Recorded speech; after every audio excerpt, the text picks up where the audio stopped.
kailangan tayo ay magmuni-muni sa ating mga sarili. Sino po ang nag-meditate ng Word of God itong nakarang araw na bagamat mainit, meron tayo sa bahay, tayo nag-pray, tayo nagbasa ng Biblia, at yun ang ating tinatawag na pagmumuni-muni, itong tinatawag na Holy Week. Oo, kami po ay nagmuni-muni, pero yung katawan ko ay hindi gumaya.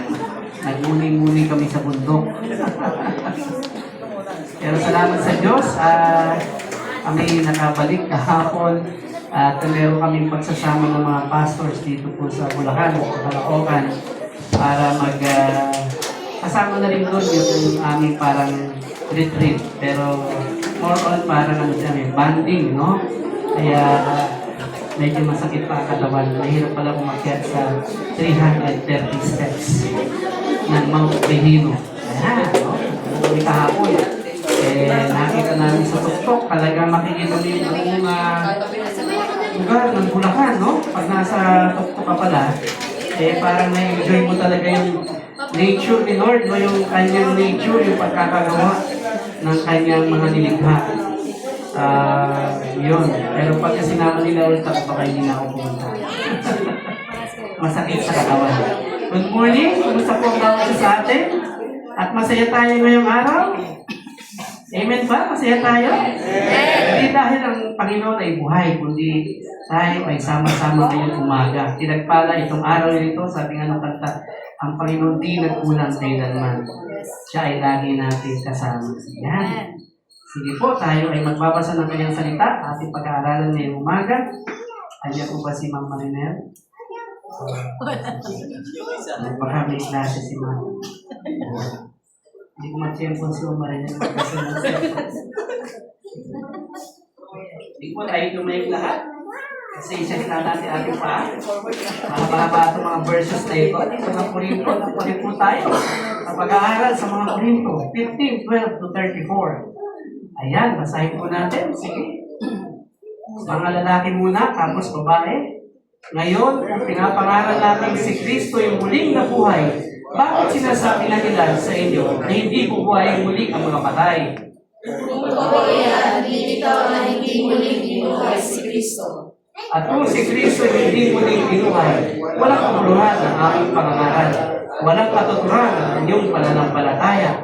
Kung ganoon, hindi ikaw na kami magsisinungaling sa saksi ng Diyos. Dahil pinatotohanan namin na muling binuhay ng Diyos si Kristo. Ngunit hindi naman pala. Kung talagang walang muling pagkabuhay ng mga patay. Kung hindi muling binuhay ang mga patay, hindi muling binuhay si Kristo. Hindi lamang yan, hindi itaw para ang lahat ng namatay sa sasampalataya kay Kristo ay napahamak. Verse 19. Kung ang pag-asa natin kay Kristo ay para lamang sa buhay na ito, tayo na ang pinakakawawa sa lahat ng tao. Ngunit ngayong si Kristo ay muling binuhay, ito'y katibayan ng muling bubuhayin ng mga patay. Kung paano dumating ang kamatayan sa pamamagitan ng isang tao, gayon din naman dumating ang muling pagkabuhay sa pamamagitan din ng isang tao. Sapagkat kung paano makakagay ang lahat dahil sa kanilang kaugnayan kay Adan, gayon din naman mabubuhay ang lahat dahil sa kanilang kaugnayan kay Kristo. Ngunit ang bawat isa ay may kanya-kanyang takdang panahon. Si Kristo ang pinakauna sa lahat, pagkatapos ang mga kay Kristo sa panahon ng pagparito niya. Darating umapas kapag naibigay na ng Kristo ang kahayaan sa Diyos Ama. Pagkatapos niya malupig ang lahat ng pag-aari, pamahalaan at kapangyarihan. Sapagkat si Kristo ay dapat maghari hanggang sa malupig niya at lubusang mapasuko ang kanyang mga kaaway. Ang pamimili ng kaaway na kanyang binibigay ang kapatayan. Ito ang sinasabi ng kasulatan. Lahat ng bagay lubusang kanyang kapangyarihan, ngunit ang lahat ng bagay. Maliwanag na hindi kasama rito ang Diyos na siya nagay na lahat ng bagay sa ilalim ng kapangyarihan ni Kristo. At kapag ang lahat ay nasa ilalim ng kapangyarihan ni Kristo, ang naman ang pagkailalim sa kapangyarihan ng Diyos, naglagay ng lahat ng bagay sa ilalim ng kapangyarihan Sa gayon, lubusan mo sa hari ng Diyos sa lahat. Kung hindi gayon, ano ang halaga ng pagpapabautismo ng mga tao para sa mga patay? Kung talagang hindi bubuhayin muli ang mga patay, bakit pa nagpapabautismo ang mga tao bilang alang-alang sa kanila? Bakit ba kami nilalagay sa mga sa lahat ng oras? Walang araw na di ako matayan, mga kapatid, sinasabi ko ito, sapagkat kinaharalan ko kayo alang-alang kay Kristo Jesus na ating Panginoon. Kung ang mga ipaglaban ko sa mga kaaway sa Efeso ay para sa alam, ano ang mapapala ko? Kung hindi lamang buhay muli ang mga patay, mabuti pa'y sundin na lamang natin ang kasasayan ko. Kumain tayo, Panginoon, sapagkat bukas tayo ay mamamatay. Huwag kayong paloloko. Ang masasamang kasama ay nakakasira ng magandang ugali. Magpapatino kayo at talikuran ng mga kasala. Ang iba sa inyo ay hindi nilalaman ng Diyos. Sinasabi ko ito upang mapahiya kayo. Ang Diyos po nagpala ng kanyang salita, tayo po yung makaupo na. Mahaba po yung mga talata, ano po? Parang nakakahiya, magbasa. Pero ang salita ng Diyos ay hindi babalik ng walang kapuluhan. At tayo sa araw na ito, inubilita natin ang pagkabuhay ng muli ng ating Panginoon Jesus. Marami siguro tayong napanood sa mga social media tungkol sa resurrection. Ito, iba-ibang message na makikita ninyo. Mag-click ka lang about resurrection. Ang dami itong message. Iba-iba ang mag-preach. Iba-iba ang magbabahagi ng salita ng Diyos. At lahat naman yun ay maganda para makita natin yung kabuuan, ang kahalagahan. Bakit ba si Jesus ay nabuhay na muli? Kinakailangan ba siya ay mabuhay na muli? O dapat nanatili na lang siyang namatay? At ang tao, tayo, ay namamatay, pisikal. At ang tanong, mabubuhay kaya muli ang isang tao na matay na? E baka uuri lang ang kanyang katawan at magugulok doon sa loob ng libingan. Pero ang salita ng Diyos na tinuturo, tayo, na nakakilala kay Kristo ay muling mabubuhay. Na, sino po ba naka-memorize people dito ng itong muling wika? Meron po bang naka-memorize? The 7 last words? Ito yung mga narinig natin ng mga nakarang araw. Anyone? Bibigyan ko po ng premium isang basong tubig. Hindi po ninyo na-memorize yung 7 last words? Oo, baka mahirap i-memorize. Ano po? Ayan. Sige po, ating tignan, ating lakbayin. Ano po ba yung mga 7 last words? Yung huling wika ni Jesus doon sa krus ng Kalbaryo bago siya namatay at kinilibing. Yeah, we call it Good Friday because Jesus gave 7 great gifts after the cross. Yan. Tawag doon sa Biyernes Santo, sa birthday ni Brother Michael, Good Friday. Wow, no? So, bakit good ang Friday? Si Jesus ay nandun sa cross. At talaga yung kanyang katawan ay talagang bugbog sarado. Ano po? At siya ay malapit ng mamatay. Tignan natin yung 7 muling wika ni Jesus. Ayan. Yung unang wika niya, Father, forgive them, they know not what they do. Sige po, basahin natin. Father, forgive them, they know what to do. Luke 23:34. He pronounced forgiveness to lost sinners. Sipin natin, Panginoon, nandun pa sa oras at sasabihin niya, Ama ko, patawarin mo siya sapagkat di niya alam ang kanyang ginagawa. So nagbigay siya ng pagpapatawad sa mga taong gumawa sa kanya noon. At hindi lang doon, sa lahat ng taong makasalanan. So absolute forgiveness. Father, forgive them, they know not what they do. Sa Tagalog, patawarin mo sila dahil hindi na alam ang kanilang ginagawa. Second, ito yung blessings of paradise. This day you will be with me in the paradise. He brings people to the glorious name. To His glorious name. Ibig sabihin, nagligtas pa si Jesus doon. May dalawang nakasabit doon sa tabi niya. Nasa gitna siya. Ang dalawa ay pinangalanan ng ating mga Catholic na Dimas at Estas. Pero wala naman talagang pangalan sila ron. Ginawa lang yung pangalan nila ron. At ang sabi ng isa, kaya mong iligtas at marami kang ginawang himala. Kilala kita. Iligtas mo rin kami, pati kami dito. Iligtas mo sarili mo, pati kami. Pero isa, ano sabi? Tama lang na nandito tayo. Kasi tayo ay makasalanan. Tapos sabi niya, Panginoon, alalahanin mo ko pag ikaw'y naghahari na. Sabi ni Jesus, this day you will be with me in paradise. So sinama ng Panginoon ang tao yun. Na nagligtas pa ang Panginoon, hapon na siya sa cross ng Calvary. Pangatlong uling wika, care for the family. Woman, behold your son, behold your mother. The entrusted the earthly mother to the care of his disciple. Sino po yung kanyang disciple na pinagkatiwala niya ang nanay niya? Nakita niya, nandoon si Mary, his mother, si John, no? The beloved. Sabi niya, woman, behold your son, behold your mother. No? Ito yung ina, narito ay anak narito. By this time, si Joseph po ay patay na. So, biyuda na po si Mary dito. Kaya, iniisip ng tao, wala na yatang mapupuntahan si Mary. Kasi ang kanyang anak, si Jesus, nandun sa krus ng Calvary.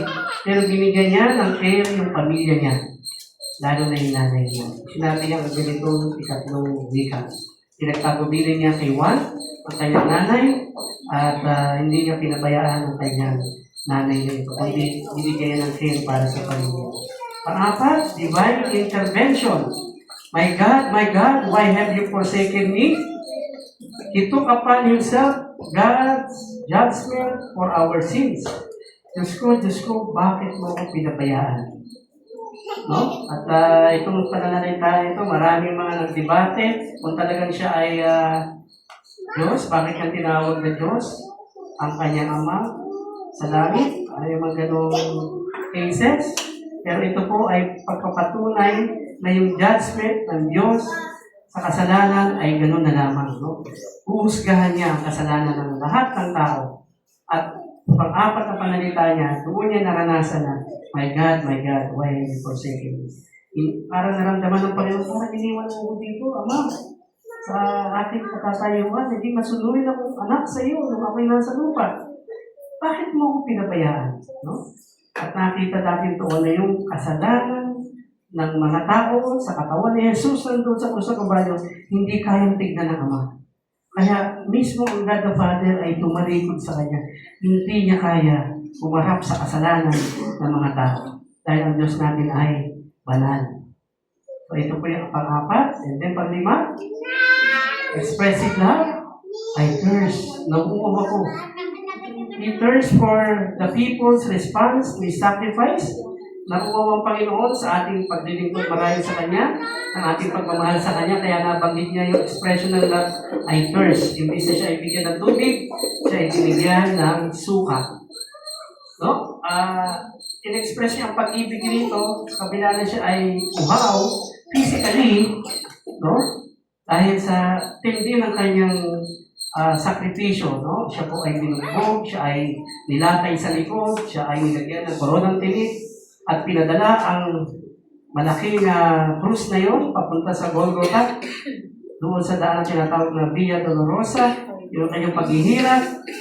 Pero siya po ay nauuhaw. Pero imbis na bigay ang tubig, siya po ay binigyan ng suka. Ito ay expression ng kanyang pag-ibig sa atin. At nais niya tayo ay maglingkod sa kanya. He longs for the people's response to His sacrifice. Ano ang response natin sa ginawa ng Panginoon? And then pang-anim, full payment for sins. It is finished.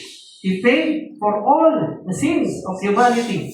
Lahat ng tao na may kasalanan, pinatawad niya.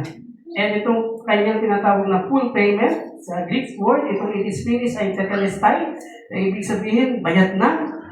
Wala ka nang gagawin pa para ikaw ay magbayad sa kasalanan mo, pinatawad mo na lahat. Full payment. Diba? Pagka tayo ay mayroong mga kontratang na bayaran na natin, sabihin sa atin, tatatakan, fully paid. Para masaya-saya nun. Bayaran mo na lahat ng iyong pagkakautang. Ito, si Jesus, sabi niya, it is finished, tetelestai, bayaran na lahat ng kasalanan. Kung kaya ang mga kasalanan natin, binayaran ng Panginoon. Past, present, and future sins. Jesus paid it all. And then the last verse, glorious victory. Father, into your hands I commit my spirit. He voluntarily gave up his life and entrusted to the Father. No? Talagang kusa niyang ibinigay ang kanyang buhay sa kanyang Ama sa langit at sa mga taong makasalanan. Glorious victory. Sa kanya ito ay tagumpay. Hindi ito talunan na siya ay namatay, pero siya ay pagtatagumpay. Kaya sabi niya, Father, into your hands I commit my spirit. Sino na po nakasaulo nun? Lahat ng pitong huling wika. Hindi niyo po ba naalala mula number 1 hanggang 7? Dahil kung nakakompleto niyo po yun, pwede na po kayo ipako sa Diyos. 7 last words. Itong nakaraang araw, napakinggan natin ito bago siya namatay doon sa cross ng Calvary. At ang hinihintay ng mga tao, siya ba talaga ay mabubuhay o siya ay namatay doon sa cross ng Calvary? May humingi ng kanyang bangkay sa pamagitan ni Jose ng taga-Arimatea. Sabi nga kay Pontius Pilate, pwede ko kunin yung katawan ni Kristo doon sa krus. At ang ginawa, pinayagan siya, kinuha ang katawan ni Kristo doon sa krus sa may Golgotha, dinala sa isang libingan. Ang libingan noon ay parang may batong nakaharang, ilalagay siya sa loob. At doon, 3 araw siya inilagak doon. So, doon ang pabango na dala-dala ni Nicodemus. Alala niyo si Nicodemus sa John chapter 3. Binuhusan niya ng pabango itong si Jesus dahil wala namang, noong panahon niyo, wala yung balsam. So, direct na siya ay dinala doon sa loob ng kuweba.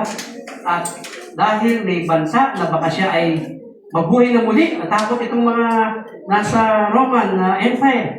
Baka nga tama siya, sabi niya, na mabubuhay siya. Bantayan. Tinampadayan, 24/7, ang mga sundalo nandoon sa labas ng laking bato. At nagbabantay siya, 24/7, dalawa sila, palitan. At tinitingnan nila, baka nakawin nga ng mga alagad at sabihin, nabuhay! Dahil hindi naniniwala ang mga nasa pamahalaan, ay hindi mabubuhay yan, patay na yan eh. Ano pa ang magiging solusyon niya siya ay namatay na. Kaya kailangan siyang bantayan.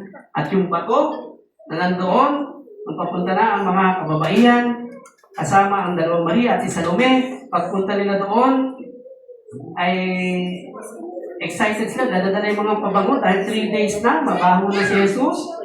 Kailangan nilang pumunta doon sa libingan. Pero nung makita nila ang bato ay wala na. It was rolled away. The stone was rolled away. At meron dong angel, no, na nakatayo. At sabi, sino hinahanap ninyo? Si Jesus po. Wala siya rito. Siya ay muling nabuhay. At naalala nitong mga babae, oo nga no, nakukwento ni Jesus na siya ay mamamatay at 3 araw siya ay muling mabubuhay. At tumakbo ang mga kababaihan na ito, papunta kay Pedro. Maraming istorya niyan sa Book of John, sa Book of Luke, sa Book of Mark, and sa Book of Matthew, yung kwento ng ganoong pagkabuhay ng muli ni Jesus. At takbo sila doon, nakita nila, sinilip ni Pedro, wala na ang bangkay. Siya ay nabuhay na muli. Ano po ang mensahe ng kanyang pagkabuhay na muli? Mahalaga ba yun na si Jesus ay nabuhay na muli o hindi? Mahalaga. Dahil, ito po ating pag-aaralan ngayon. Tingnan po natin, ang title po nito, Sanctifying Effects of Resurrection. Ano pong ibig sabihin ng sanctifying? Sa Tagalog, nagpapabanal. Sanctifying, nagpapabanal na epekto ng pagkabuhay na muli ni Jesus. Alam niyo po kung bakit siya ay nabuhay na muli? Para tayo ay maging banal. Banal? Parang hirap naman yata mabuhay na may kabanalan sa panahon ngayon. Ang daming pwersa ng kadiliman. Pag nanood ako ng TV, nag-watch ako ng aking Facebook, puro kadiliman ang makikita ko. Pati sa aming mundo. Parang hindi yata ito epekto ng resurrection ng Panginoon na sanctifying, pagpapabanal, epekto ng pagkabuhay ng muli. Si Pablo, in-establish niya ang doon sa verse 1 to 11 na bago natin basahin yung nakalimutan kanina, meron yung kwento, meron sinabi si Paul had just established the certainty of our Savior's resurrection through the Old Testament prediction and the New Testament witnesses. Sa Old Testament, sinasabi na doon na siya ay mabubuhay na muli. Ito ay katuparan ng hula ng mga propeta sa kanyang Pagkatapos siya ay mamatay, siya ay mabubuhay na muli. Sa New Testament, may mga witnesses. Yan sa verse 1 to 11, ito yung mga patuto na siya ay nabuhay na muli. Kasi marami po nagko-question, hindi naman nabuhay si Kristo, hinimatay lang. Hindi naman siya namatay, hinimatay lang daw. At siya ay hindi nabuhay na muli. Napakahirap tanggapin ang isang tao na nabuhay din sa lupa ay mabubuhay na muli. Tama po ba? At sila ay naniniwala na ang mga tao ito ay mayroong proof na si Jesus ay nabuhay na muli. Tingnan natin yung verse 1 to 11. Basahin po natin. Nakaupulat po tayo dyan. Sige po. Ayan. Sa verse 1 to 11 of 1 Corinthians chapter 15. So, hindi na. No, ito sa, kung meron kayong Bible, pwede nyo basahin. At ngayon, pinapaalala ko sa inyo, mga kapatid, ang mabuting balita na pinangaral ko sa inyo, yan ang ebanghelyo sa inyong tinanggap at naging sadigan ng inyong pananampalataya. Sa pamamagitan nito ay naliligtas kayo kung matatag kayong nananangan sa salitang pinangaral ko sa inyo. Liban na nga sa mga lamang kung kayo'y sumasampalataya na di iniisip ang inyong sinasampalatayanan. Dito po sa verse 3, sapagkat ibinigay ko sa inyo itong pinakamahalagang aral na tinanggap ko rin. Sabi ni Paul, this is the very important na aral na sasabihin ko sa inyo. Si Kristo namatay dahil sa ating mga kasalanan bilang katuparan ng kasulatan at inilibing siya at muling nabuhay sa ikatlong araw ayon din sa kautusan. At siya'y nagpakita kay Pedro. Tingnan natin kung saan siya nagpakita kay Peter. Paano siya nagpakita kay Peter? Kung naalala niyo yung resurrection ng Panginoon. Dahil pagkatapos na namatay si Jesus, ang mga alagad ay bumalik sa kanyang mga trabaho. Nangisda ulit si Pedro, si Andres, nangisda ulit dahil nakanamin sa mga isda. Dahil siya ay nabuhay na muli. Nagluluto ng inihaw si Pedro sa dagat, tabi ng dagat, no? Yung ka pala talaga mahilig na mag-iyaw pa ng mga tao. No? Lalo na pag sa tabing dagat. Iyaw ng isda. At nagpakita si Jesus doon. Sabi niya, Pedro, Panginoon, nakita kumain ka. Ikaw ba yan? Ako ito, Pedro. Ako ito. Ha? Parang hindi siya makapaniwala. Nakalilig ka. Nagpakita kay Peter. Si Jesus Christ. Kaya na umaga ko. Parang nagtanong sa akin si Hermione. Kasi nag-iisa ko, medyo napaaga ako. Sabi niya, saan ka pupunta? Sa church ngayon? Ang aga mo? Ako ba yan? Ako ito. Isa parang gano'n, napakahirap na i-justify. Ako nga ito eh.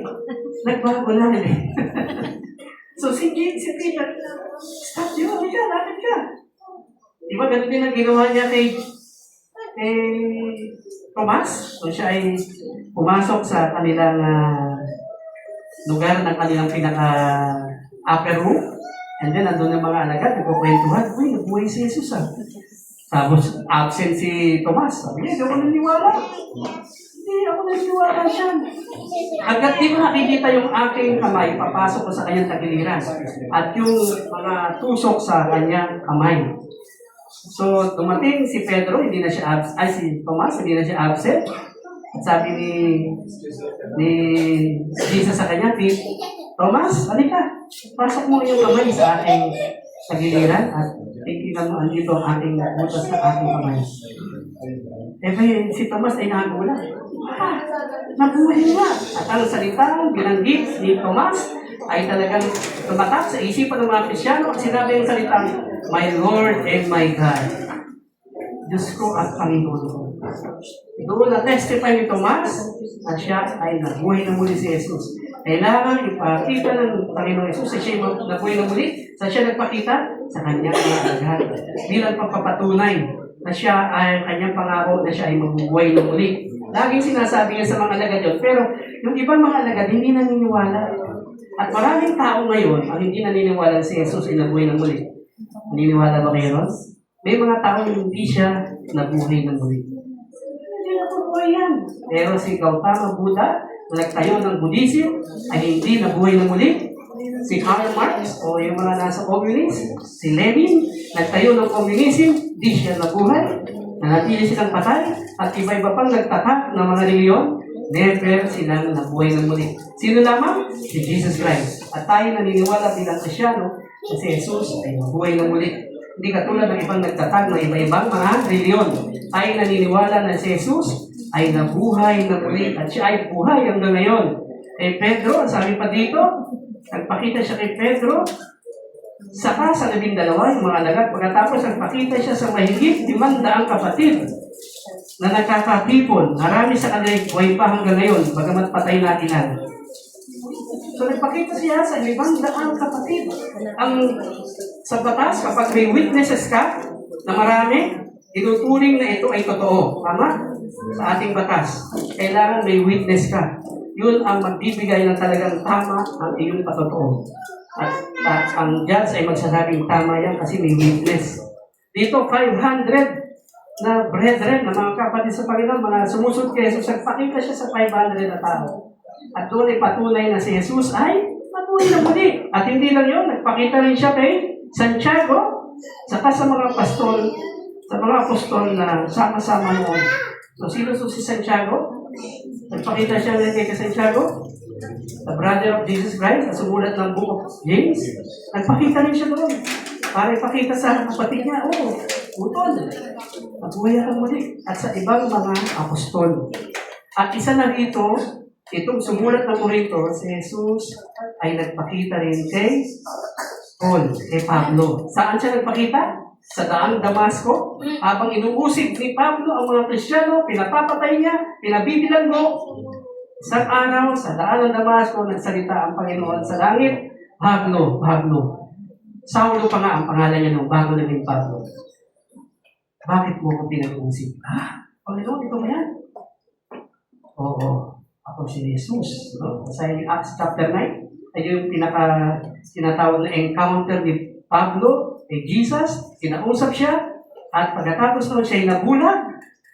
Dinala siya sa isang alagad ng Panginoon para siya ay i-nurture, palakasin. At doon siya ay natuto ng salita ng Panginoon. Pinalago. Dinisciple si Pablo. Pagkatapos noon, ang buhay ni Pablo, ang buhay ko para na kay Kristo. Wala na ako ibang gagawin. Hindi na ako gagawa ng tonda. Di ba? Dati tent maker siya. Hindi na ako magiging Roman leader. Kasi pagka si Pablo ay may gawain na leader siya ng mga Romano sundalo. Pag sinabi niya gawin mo ito, gagawin ng mga sundalo. Ngayon hindi na. Ang buhay ko ibibigay ko kay Kristo. Dahil doon sa encounter niya kay Lord. Ganun din ba tayo minsan? Na-encounter natin si Lord, tapos sabi natin, Lord, ang buhay na ito hindi na akin, sa'yo na. Ipaglilingkod ko nun sa sa'yo. Ang saya siguro ng ganun. O medyo may alanganin pa tayo doon, no? So nakita natin doon na si Jesus ay nabuhay na muli. Meron po bang naririto na hindi naniniwala na si Jesus ay nabuhay na muli? Kung kaya ang cross dito sa likod natin ay walang tao, siya ay nabuhay na muli. Tinapos niya ng may katagumpayan ang kamatayan. Siya ay nabuhay na muli. Sa passage na binasa natin kanina, ang haba po nun. Paul refutes those who reject the resurrection and mentions the sanctifying effects of the resurrection. Doon sa passage na binasa natin kanina, sabi ni Pablo, ni-refute niya yung mga nagre-reject ng hindi nabuhay na muli si Jesus. Kasi may mga tao, hindi naman nabuhay si Jesus. So panahon sa Korinto, titigas na ulo ng mga taga-Korinto. Dahil sila ay maraming alam, sila ay matatalino, sila ay mayayaman. Alam mo, karamihan ko na mga naniniwala si Jesus ay buhay. Ito ho mga matatalino, sumobra ang talino, sumobra ang yaman. Ang kanilang buhay, kahit walang Diyos, okay na. Sa bansa ng Switzerland, o sa ibang Europe country, pag namigay ka ng tax doon, hindi na natatanggapin mo. I don't need that. I am well living. Meron akong magandang bahay. Meron akong magandang pamilya. Okay na ako. Hindi ko na kailangan si Kristo. Ang hirap mag-share ng gospel sa bandang Europe. Kasi mayayaman ang mga tao doon. I-try mo mag-share ng gospel sa lugar ng Ayala, Alabang. Tingnan ko kung pag pinindot mo ang doorbell, aso ang sasalubong sa iyo. Dala-dala mo mabuting balita, pero mayaman itong pinindot na bahay. And then, sabihin, sorry po, wala siya. Kasi hindi naman nila kailangan pang salita ng Diyos sa kanila. Ano na sila? Okay na sila. Pag namatay sila, di ba? Hindi na lang alam na pag namatay sila, hindi na naman madadala ang mga yaman dito sa mundo nito. So, marami po dito sa mga taga-Corinto nagre-reject na resurrection. Pero itong pagpapabanal na epekto ng resurrection, nakikita natin merong binanggit ni Paul. Una, resurrection cleanses. Naglilinis ang pagkabuhay ng muli ni Jesus. Without resurrection, preaching would be vain. Kapag walang pangangaral, walang pagkabuhay ng muli ni Jesus, walang kwenta na itong pag-uusapan natin. Alam niyo ba yun? Lahat ng preaching, wala na. Bakit? Hindi naman buhay si Kristo eh. Ba't ka pa mag-preach? Tama? Ano pa ang mananampalataya natin? Kung tayo makikinig ng salita ng Diyos, na mga ganito, wala namang katuturan kasi hindi naman nabuhay si Jesus. Ito yung, hindi nila alam, ang resurrection cleanses, nililinis tayo. Even without the resurrection message, preachers still preach for other motivation like money and fame. Kung walang resurrection message, at tao ngayon siguro ang pinipreach, ay alam mo, yayaman ka. Ha? Magkakapera ka. Yan ang mga preaching ngayon. Diba? Yung mga tinatawag na prosperity gospel. Alam mo, pag sumimba ka sa amin, paglabas mo, milyonaryo ka na. Ganyan na ngayon ang mga preaching. Kung walang patuturan ang pagkabuhay ng muli ng Panginoon, di pinipreach, ayun na ang magugusto na. Kasi gusto ng tao yung nakikinig siya. Alam mo yung mga preaching, gusto niya yung naano siya, di ba? At nakikiliti yung tenga niya, uy, bakit? Dito gawin mo. Oh, wow, okay yan ah. Hindi yayaman tayo. Yan ang mga gusto pakinggan ng mga tao. Wala na yung ano na tungkol sa pagkabuhay ng muli. Sa isa ng pagkabuhay ng muli ni Kristo. Kasi ako dito, yayaman ako, magiging tanyag ako. Makikilala ako sa mundo. At ako'y magiging sikat. Wow. Yan ang mga gusto ng mga ibang tao. Diba? Na makipagpakinggan. Kaya may mga motivational speaker, may mga books kayo, marahil ni Eckhart, na binabasa ninyo, How to be a Millionaire. Diba? O di kaya ni Robert Kiyosaki, Rich Dad and Poor Dad. Marami tayong mga ganyan na nababasa para maging successful. Hindi naman masama ang maging successful. Kaya lang, baka doon na nakatuon ng ating mga paniniwala. At binabalik-wala na natin itong pagkabuhay ng muli ni Jesus. Ang pagkabuhay ng muli ni Jesus, naglilinis sa atin. Resurrection cleanses. Even without the resurrection, no? Yung message na mga papakinggan mo, puro ganun. Pero ang resurrection, nililinis tayo. Bakit? Doon sa ating kasalanan. A resurrected Christ can even purify the motivation of our preaching. Ang nabuhay ng muli si Kristo, purify na, nililinis, pati yung pagpipreach, yung pangangaral mo. Kasi nagpapatunay na ang pagkabuhay ng muli ng Panginoon, ang mensahe noon ay paglilinis. Paglilinis sa ating mga kasalanan at binamotivate tayo na ang preaching natin tungkol lamang sa nabuhay ng muli si Kristo. Sayang kung and then, pangalawa, tingnan po natin. Without resurrection, faith is void. Kung walang pagkabuhay ng muli, ang ating pananampalataya ay walang saysay, walang kwenta. Hindi ka pupunta rin sa church dahil ang Diyos mo patay eh. Pero ang dahilan kung bakit kayo nagpunta ngayon, hindi dahil para ipakita niyo yung maganda yung damit, hindi yun. Hindi ang dahilan, hindi yung para makita mo kapatid mo sa Panginoon. Kaya ka nagpunta rito kasi ang sasambahin mo, Jesus, ay buhay. Yun yung pananampalataya natin. Ang ating sinasambang Diyos ay buhay. Hindi siya patay. Yan. And without resurrection, sabi na, ang ating pananampalataya ay walang kwenta. Kaya kayo nagpupunta sa gawain ng Panginoon, kaya kayo nagpipray because of our faith. Diba yung ating pananampalataya? Kung wala ang ating pananampalataya, paano tayo maniniwala sa salita ng Diyos? Paano natin paniniwalaan yung mga sinasabi tungkol sa Biblia kung wala ka namang pananampalataya? Pero dahil si Jesus ay nabuhay na muli, yung pananampalataya mo hindi nasasayang. Hindi walang kwenta. Kasi nga, ang iyong sinasambang Diyos, ang pinupuntahan mo sa gawain ng Panginoon, ay ang Diyos na nabuhay na muli, walang iba kundi si Jesus Cristo. And then number 3, without resurrection, we are still in our sins. Kung walang resurrection, napili pa rin tayo sa ating kasalanan. Sige, pakibasa nga muna yung kanina, verse 14 and 17. Yung 14 muna, so without resurrection, faith is void. At kung si Kristo ay hindi muling binuhay, walang kabuluhan ang ating pangangaral. Walang matuturan ang inyong pananampalataya.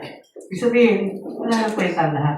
Kung alam natin si Jesus ay hindi muling nabuhay. At kanina, nananatili pa rin tayo sa kasalanan kung tayo ay hindi nakakaranas ng pagkabuhay ng muli ni Jesus. Verse 17, at kung hindi muling binuhay si Kristo, kayo hindi pa nalilinis sa inyong mga kasalanan at walang matuturan ang inyong pananampalataya.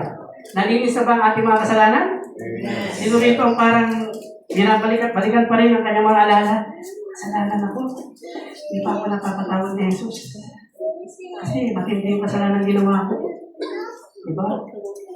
Ang kasalanan ko, pagsisinungaling, sinasabi ako si Teodoro Pascual. Matindi yung kasalanan yun, parang mahirap, bawiin yun. Diba? Marami tayong mga kasalanang past sins na iniisip natin, bumabalik-balik. At aali-aligid sa isip natin at sasabihin natin, hindi ka pa pinatawad, sabihin ng Diablo sa'yo. Hindi, ginawa mo yan eh. Hindi ka pa pinapatawad. Pero dahil meron tayong katunayan na si Kristo ay muling nabuhay, tayo ay nalinis na. Yung word na doon ay past tense, nalilinis. Ibig sabihin, continuous. Past, progressive, present, progressive. Nalilinis, no? Tuloy-tuloy, no?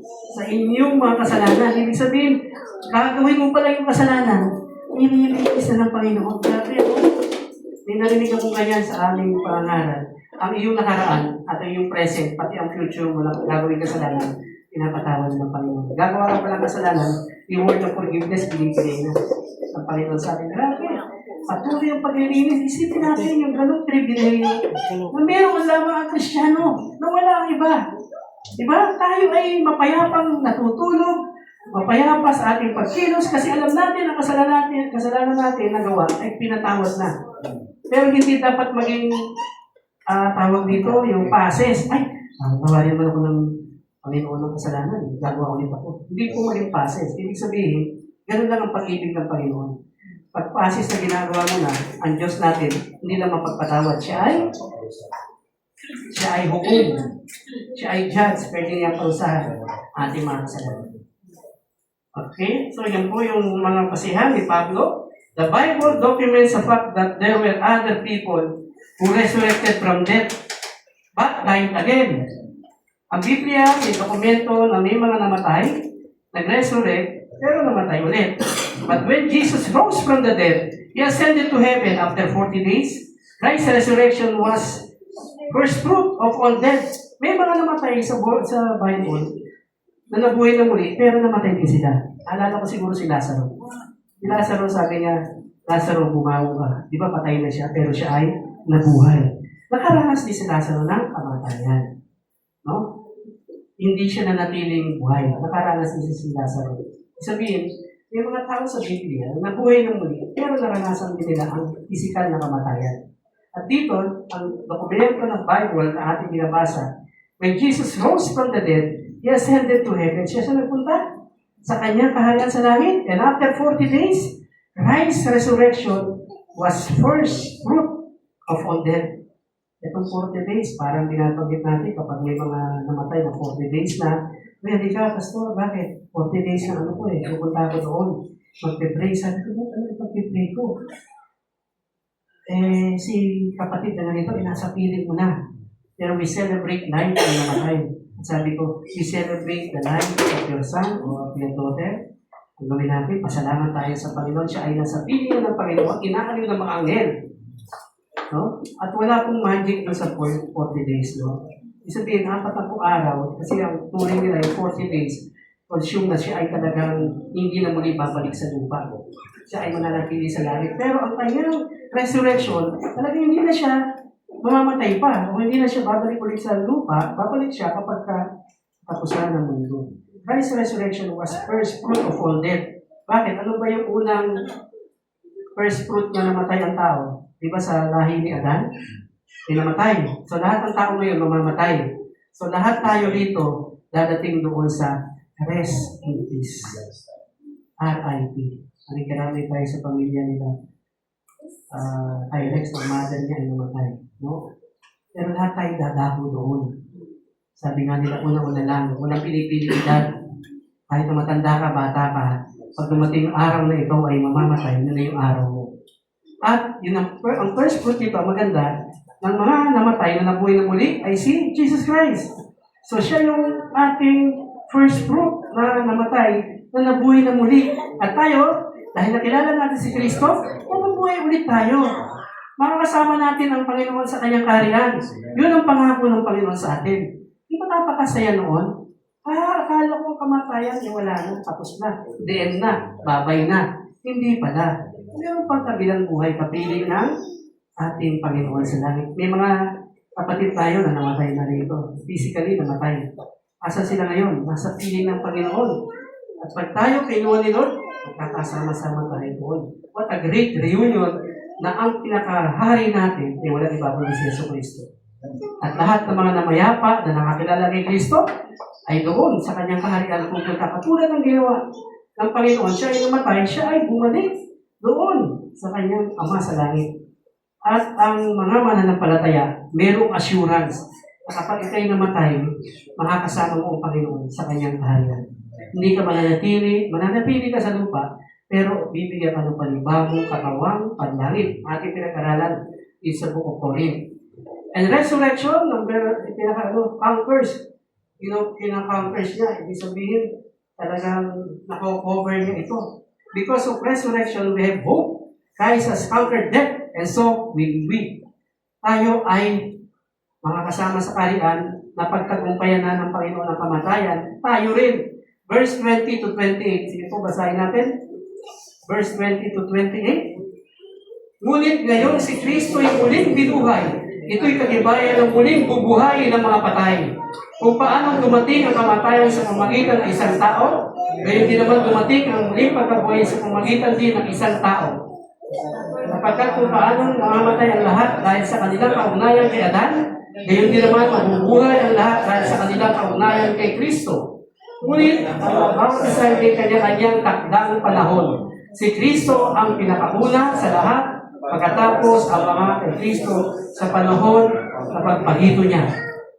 At darating ang wakas kapag naibigay na ni Kristo ang kaharian sa Diyos Ama, pagkatapos silang malupig ang lahat ng paghahari, pamahalaan at kapangyarihan, sapagkat si Kristo ay dapat maghari hanggang sa malupig niya at lubusang mapasuko ang kanilang mga kaaway. Ang kahuli-huli ang kaaway na kanyang lulupigin ay ang kamatayan. Wow! Ganito ang sinasabi ng kasulatan. Ang lahat ng bagay ay lubusang pinailalim ng Diyos sa kanyang kapangyarihan, ngunit sa salitang lahat ng bagay, maliwanag na hindi kasama rito, ang Diyos na siyang naglagay ng lahat ng bagay sa ilalim ng kapangyarihan ni Kristo. At kapag ang lahat ay nasa ilalim nga ng kapangyarihan ni Kristo, ang anak naman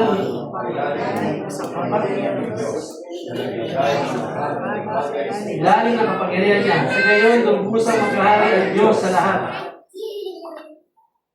Ang gandang pangako. Hindi pa tapos si Lord sa atin kasi hindi pa tayo namamatay. Pero ito na, naging bahagi na ng buhay ng mga Kristiyanong namatay na noon. Yung mga kapatiran natin tinanggap si Kristo na nauna sa atin. No? Ito yung nararanasan nila. Resurrection conquers. Because of resurrection, we have hope. Meron tayong pag-asa. Christ has conquered death, and so will we.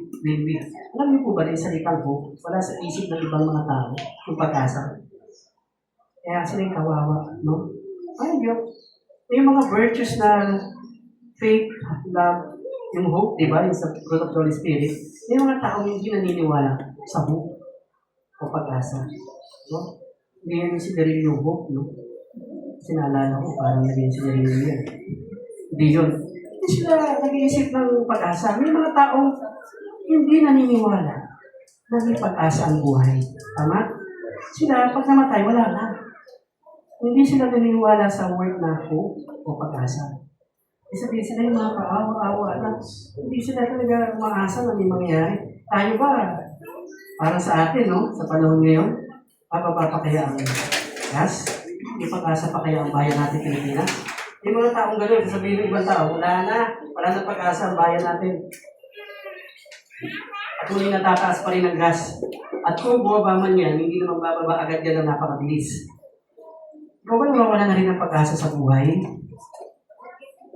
Na mabuhay? Nakaramdam ka ba ng pagod na ako? Ulit-ulit na lang ginagawa ko, magtatrabaho, uuwi, tapos kakain, lalaro, ulit, tambay. Nakakapagod. Parang ikaw, naisip mo, Lord, parang hindi ko may pag-asa talaga. Nakakapagod na itong buhay na to. Tapos, ang mundo namin, parang pasama ng pasama. Kaya nga sabi ko ang sabi ng salita ng Panginoon, yung mga may pag-asa, yun ang magkakaroon ng pag-asa sa kanilang buhay. Kasi iba, kinuha na nila ang buhay nila. Marami nila nagpapakamatay. Diba? Naniniwala ba kayo na may mga nagpapakamatay sa panahon ngayon? At parami sila kasi nga, wala na silang pag-asa. Ito natitirang pag-asa, inalis na nila sa buhay nila. Sige, tingnan natin po itong conclusion. To see in the light of the historical or sa resurrection conserves. Ito na ito pala. Resurrection conserves. Ano ibig sabihin po ng conserves? Ano ang kahulugan na ang pagkabuhay na muli ng Panginoon ay nagko-conserves? Pag sinabing word na conserve, naisip mo yung conserve energy, conserve water, magtipid. No? Pero sa ibang salin, nakita ko mga laga. Resurrection conserves. Only by the power of faith in the resurrection will one be able to preserve moral goodness. Ito po papasok dito. Sa pagkapangyarihan ng pananampalataya sa pagkabuhay ng muli ni Jesus, man will abide and preserve his moral goodness. Alam niyo, nakikita na lang dito sa mundo natin, ang mga Kristyano, meron pa rin morality. Yung kabutihan ng kanilang loob. Kasi parang wala tayong makita ng pag-asa. Pero, sa kapangyarihan ng pananampalataya, ito yung mga halaga sa atin. To preserve the moral goodness. Ibig sabihin, maraming tao ngayon, parang wala nang kabutihan ng buhay. Wala nang morality. Sino ang maglalagay na tayo magiging asin at ilaw sa panahon na ito na talagang parang ang tao ay wala nang kapag-asa?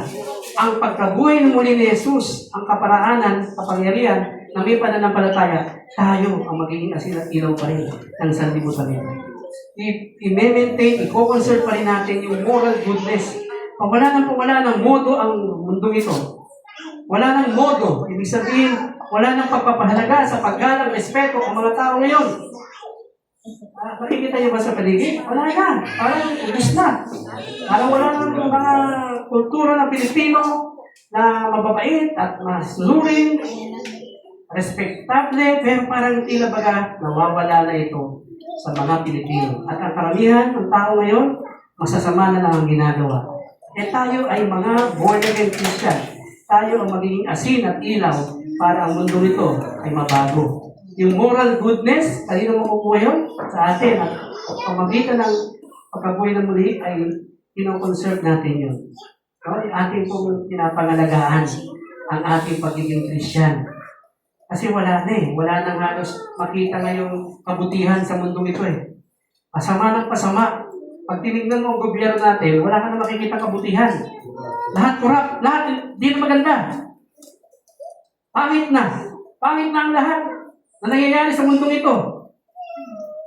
Wala nang pag-asa itong mundo ito. Pero, tayo bilang mga mananampalataya, yung pagkabuhay ng muli ni Jesus, yung nagpukonserve, yung nag-aalaga sa atin. Meron pa, may pag-asa pa, dahil may mga Kristiyanong buhay na nagpapatotoo ang kanilang morality ay buhay pa. Diba? Naniniwala ba tayo doon at hindi pa sila ang moral ng mga mananampalatayang Kristiyano? Tayo gumagalang, sumusunod pa rin sa batas, sa kabila ng ganito ang ating mundo, hindi tayo basta-basta nagagawin sa mali, kundi ang ginagawa natin ay tama para may pakitang tayo ay mananampalataya. Ito ba? Yung ating patotoo. Kasi born again yan, kaya ganyan ang ugali. Kahit na magulo ang paligid, masaya pa rin. Kahit na parang wala nang mabiling pagkain, nakakatulog pa rin kasi payapa yan eh. Kasi born again yan eh. Hindi pa nawawala ang moralidad ng isang mananampalataya sa panahon ngayon. At yun ang dapat natin i-conserve. And then, pangalaw, without resurrection, we can live a life of carelessness. Mabubuhay tayo na hindi tayo careless. Di ba? Parang ngayon kasi, parang wala nang care ang tao, no? Careless na kumilos. Okay lang. Parang yung Romans 12, verse 1 and 2, huwag kayong umayon sa takbo ng mundo ito, parang totoo na naman sa born again, umayon kayo sa takbo ng mundo ito. Kung ang mundo ito ay paganito ka na rin. Dapat hindi. Kung ang mundo ito pagano, ikaw, bilang born again, pabaliktad ka. Baliktad ang ginagawa ng mga Kristyano sa panahon niyo. Kung ito uso, hindi ka makikiuso. Diba? Ikaw ay babaliktad sa uso kasi hindi tama sa harapan ng Diyos. Isipin nyo, sa aming pag-aaral sa Bible School, aming pinag-aaralan ng tinatawag na morality o yung kasalanan ng tao. At doon, aming tinitignan, tama ba ang divorce? Tama ba ang abortion? Tama ba ang same-sex marriage? At may mga lingkod ng Diyos na tumatanggap sa ganyan. Ngayon, ang Canada, sabi, hindi na pwede mag-quote ng Bible. Diba? Napanood nyo? Hindi na pwede mag-quote ng Bible ang mga Canadian. Ako sabi ko, nagpupuli sa Panginoon ng pamilya kinalayan ngayon sa GIL Latino. Ano yun? At meron po kaukulang parusa. Hindi ka na pwede mag-quote ng Bible kasi ikaw ay parurusahan ng government ng Canada. Nabasa niyo ba yan o hindi? Nabasa. Ano ang reaction niyo nun? Diba? Nakatakot, diba? Paano pagdubatin dito sa bansa natin? Hindi naman, no? Sabi na hindi. Mga Pilipinong Kristyano, hindi na kayo pwede mag-preach. Wala nang church, sarado. Lahat tayo ay sasamba na sa China. Parang, bawal na mag-quote ng Bible. Wala nang pastor, wala nang mga ngaral. Doon sa Canada, ginawa nila. How much tayo? Hindi naman tayo kayamang bansa. Doon sa ibang lugar, okay ang divorce. Dito sa atin, hindi. Doon sa ibang bansa, okay ang sex marriage. Same sex. Dito, hindi. Papahayag ba ang mga Kristyano? Magiging careless ba tayo? Dahil, kasi yun ang takbo ng mundo ngayon eh. Bago na ngayon. Ang mundo. Ang relasyon natin, pastor, iba na. Iba na ang mga kabataan natin. Kaya sumunod ka na lang sa uso. Ang hirap na ang Biblia ay mas isasang-alang-alang, hindi may isasang-alang-alang dahil sa ganitong mga katuruan. At ang mga bawat bansa ay may ganito. No? Sabagay, ang Middle East naman talaga, nagbawal talaga ng pangangaral ng salita ng Diyos. Hindi pwede ang preaching o ang bibigay ng salita ng Diyos. Kung pa man yan, alam natin, ang Middle East. Lalo na sa mga lugar na hindi talaga pwede. Ang North Korea, hindi ka pwede roon. Pumunta ka ng Burma, hindi rin pwede. At sa iba pang Middle East na country. Pero dito, malaya pa rin tayo na pinapakinggan salita ng Diyos. Isang malaking pribileyo. Ang tanong lang, dapat hindi tayo careless. Dapat yung ating tinadalang pananampalataya, pagbabago ng buhay natin, hindi natin isasang-alang-alang kasi nangyayari sa iba. Tayo ay nakabase pa rin sa salita ng Diyos, hindi tayo matitinag. Kahit na mag-iba pa ang takbo ng mundo, kahit mag-iba pa ang sistema ng mundo, ang Kristyano dapat nananatili doon sa kanyang pananampalataya. Hindi basta-basta matitinag. So yung resurrection concerns, pinapangalagaan natin itong pagtuturo ng pagkabuhay ng muli ng ating Panginoong Jesus. Ano po conclusion? Ayan, may conclusion tayo dyan. To sin in the light of the historical resurrection is insane. Grabe po itong word ni Pastor Mike na kanila. Ang magkasala sa liwanag ng resurrection ay wala sa tamang isip. Yung mga taong hindi naniniwala na si Jesus ay nabuhay na muli, insane. Tingnan yung katabi niyo, hindi naman siya insane. Siya ay mayroong paniniwala na si Jesus ay nabuhay na muli. Greek word nito ay sinabi yung in the light of the resurrection, sober up. He's using this phrase to exhort the Christian, tayo mga Christian, to shake off the seductive moral stupor into the head golden. Yung pong sober up ay ang sabi doon sa Google, matino. Kapatid, matino pa ba isip mo ngayon? Matino pa. Ang dami ngayon, wala nang katinuan sa isip. Tama? Sabi nila, pag hindi ka matino, nandun ka sa National Mental Health. Doon ka, walang tino ang isip mo eh. Ibig sabihin pala, sinasabi ni Paul, yung sober up is using this phrase to exhort the Christian to shake off yung seductive moral stupor. Yung pag nangyayari, shake off, tanggalin mo na yan. Kung saan ikaw bumabaksak, shake it off. Shake it off. Alisin mo yan. May mga bagay ka ba sa buhay na wala kang katinuan dahil ayaw mong tanggalin sa sarili mo yung mga kasalanan na yan? Kaya lang hindi ka nagiging matino. So, nais ng Panginoon tayo maging matino sa kanyang harapan. No? Sober up. It is time to wake up from sin and darkness. It is time to overcome our depression. At yung word na depression, yan ang naririnig natin lagi ngayon. Maraming depressed. Maraming namamatay dahil depressed. Hindi dahil sa sakit. Depression. Masasabi doon, panahon na para tayo gumising sa ating mga kasalanan at ating mga kadiliman. It is time to overcome our depression. Kapatid, depressed ka ba ngayon? Meron ka nararanasan depression? Paano ba dumadating yung depression sa buhay ng isang tao? Pag ang kanyang kaisipan ay hindi matino at hindi nakalinya sa Panginoon, dumadating ang depression doon. Diba? Ang daming namamatay ngayon because of depression. Ang marami nagpapatay because of depressed. Bakit ka namatay nga? Kasi depression. Oh? Wala naman talaga siyang sakit eh. Sabi ng doktor, wala kang sakit. Depressed ka. At yung depression sa panahon ngayon, ang tinitira, yung ating mental health. Naririnig natin yung mental health natin, di ba? Kumusta ang mental health natin ngayon? Ayos pa ba tayo? Tama pa ba? Matino pa ba ang ating pag-iisip? Matino pa? Ayan, alam niyo, para maging matino, iyong pabanalin ang iyong sarili sa epekto ng pagkabuhay ng muli ni Jesus. Kapag iyong nilagay sa sarili mo, si Jesus ay buhay. At siya ay hindi man kailanman mamamatay. Buhay ang aking Panginoon. Tumaas man yung gas, maging 1,000 man yan, buhay ang Diyos namin. Tama? Kahit mataas yan, buhay ang Diyos namin. Hindi patay. Kaya ng Panginoon kami ay survive sa panahon na ito. Nakasurvive tayo sa COVID, di ba? Dahil buhay pa iba sa atin, di ba? Namatay na. Pero yung pag-asa na meron kay Kristo na siya ay nabuhay na muli, yun ang ating magiging sandata para hindi tayo ma-depress. At yung patinuan ng isip natin, ilagay ninyo ang pagkabuhay na muli ni Jesus Cristo.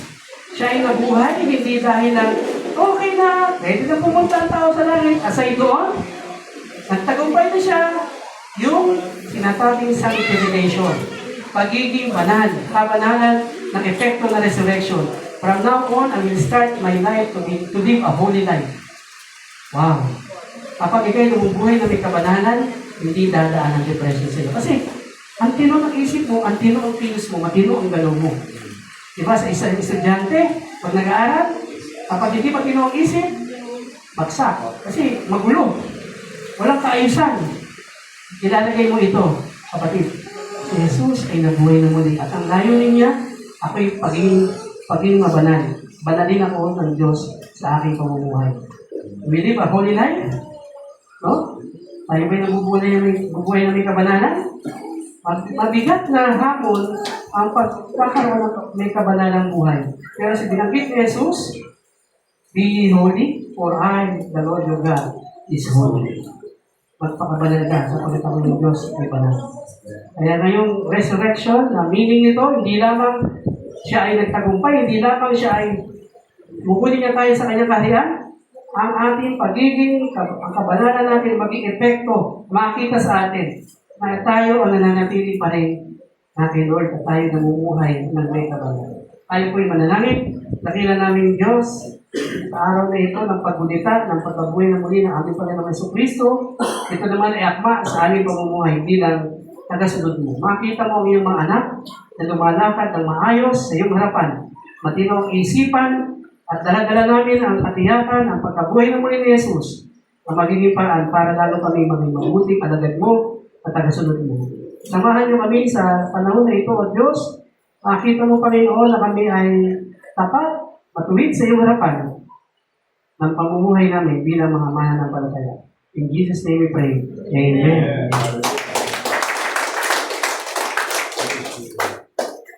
Sige po, ito ay first Sunday, April 5. Tama-tama sa ating Holy Week, meron tayong pag-alala sa banal na hapunan. Unang Korinto, mababasa natin sa Unang Korinto chapter 11, ang kwento tungkol dyan sa banal na hapunan. So, kung ikaw ikilala mo si Kristo, tinanggap mo, pwede kang kumuha ng tinapay at juice. Kung hindi mo pa siya nakikilala, hindi ko kilala si Kristo eh. Huwag ka munang kumuha. Dahil baka magkasakit ka. Dahil ito ay banal na gawain. Kung meron ka namang kasalanan, dapat nahingi ng tawad. Bago ka kumuha nito, humingi ka muna ng tawad.